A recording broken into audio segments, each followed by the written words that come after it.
Israel പ്രധാനമന്ത്രി Benjamin നെതന്യാഹുവിനെതിരെ സ്വന്തം ജനങ്ങൾ തന്നെ തെരുവിലിറങ്ങാൻ തുടങ്ങിയിട്ട് നാളുകൾ ഏറെയായി.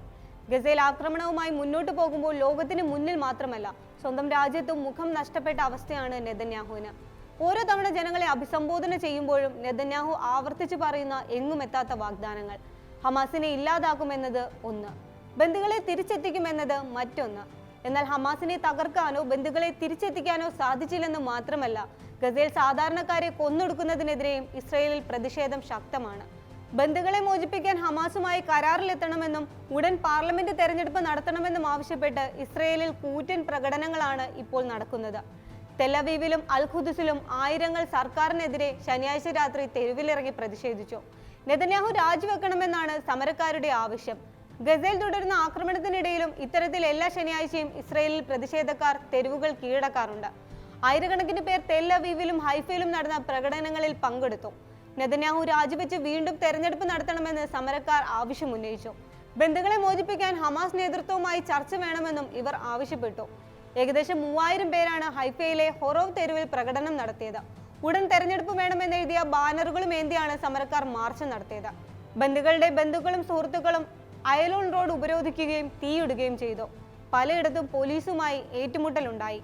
പ്രസിഡന്റിന്റെ വസതിക്ക് പുറത്ത് പ്രതിഷേധക്കാരുടെ പ്രസംഗങ്ങളോടെയായിരുന്നു പ്രകടനം ആരംഭിച്ചത്. തുടർന്ന് പാരീസ് സ്ക്വയറിലേക്ക് എത്തി.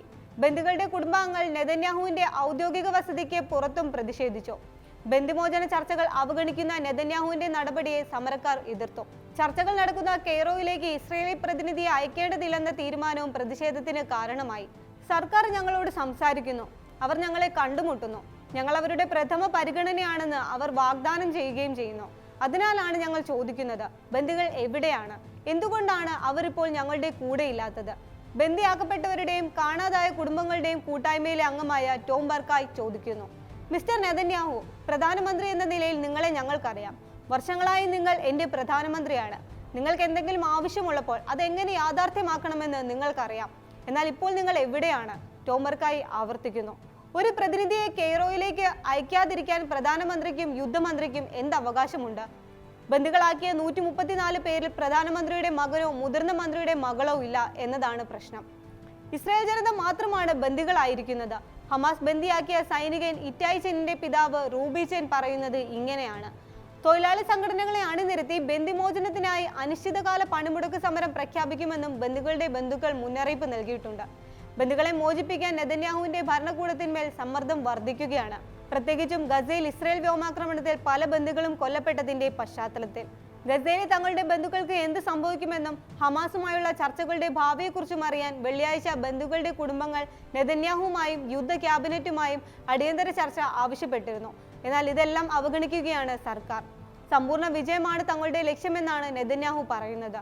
ഹമാസിനെ സൈനികമായി പരാജയപ്പെടുത്താതെ ഇത് നേടാനാവില്ലെന്നും അദ്ദേഹം പറയുന്നുണ്ട്.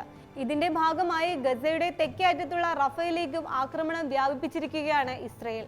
ബന്ദികളുടെ കൈമാറ്റത്തിന് ഹമാസുമായി കരാറുണ്ടാക്കിയാലും റഫയ്ക്കു നേരെയുള്ള ആക്രമണം ഉപേക്ഷിക്കില്ലെന്നാണ് നെതന്യാഹുവിന്റെ നിലപാട്. അന്താരാഷ്ട്ര സമ്മർദ്ദത്തെ തങ്ങൾ വകവെക്കുന്നില്ലെന്നും രാജ്യം സാമ്പത്തിക പ്രതിസന്ധിയെ നേരിടുന്നതായ റിപ്പോർട്ടുകൾ ശരിയല്ലെന്നും നെതന്യാഹു പറയുന്നു.